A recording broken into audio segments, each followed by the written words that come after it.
Wet Part 2. The cop rushed towards them and helped them to their feet. The police officer then walked them to his patrol car, telling them with a concerned voice that it's going to be okay. The brother and sister quickly jumped into the back seat of the police cruiser.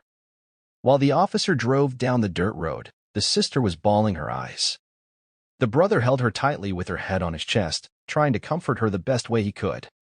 With tears dampening his shirt, the brother started to become suspicious of the officer as he turned down a road that led back in the direction they ran from. The brother leaned forwards towards the glass separating them. "Where are we going?" the brother asked. "Don't worry about it, just sit back and shut up," aggressively replied the officer. The brother and sister quickly realized what was happening. He was taking them back to the cult. They frantically banged on the glass and yanked at the door handles, begging him to let them go. The officer pulled down a dark, thin path shaded by long, tangled vines above. They could see fire burning in the distance. The brother and sister kept trying desperately to escape the back seat, with no prevail. As they pulled into the desolate camp, they saw makeshift huts made out of rotting vines and mossy limbs. Primitive lanterns hung from poles made from fallen trees, lit up the camp with an ominous orange glow. While the cult surrounded the car, the brother and sister huddled up in the middle of the back seat, waiting for the inevitable.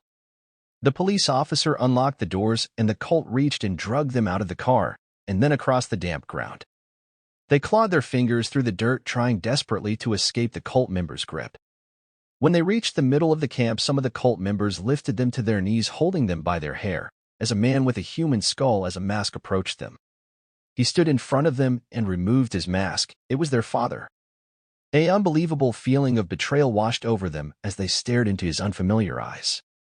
"Join us," the father yelled, "or suffer the same fate as your mother." He pointed at a makeshift cross where their mother was hanging naked.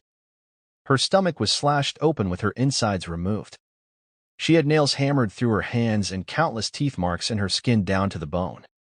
The sister let out an ear-piercing scream. The brother began thrashing, trying to break free from their captors. "You son of a bitch. I'm going to kill you," the brother shouted. The father pointed at the sister and motioned with his hand to take her away. The cult members grabbed her by her limbs and carried her off.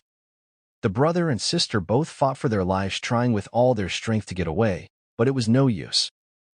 The father walked over to the brother and said, "Goodbye, son." With a quick motion with his blade, he slit his son's throat.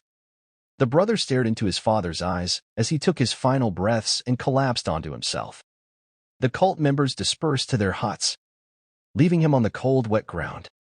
The sister, however, managed to escape, but not before witnessing the horrific fate of her beloved brother. She is now tormented by the memory of their innocent camping trip, waiting for her father's return to finish what he started.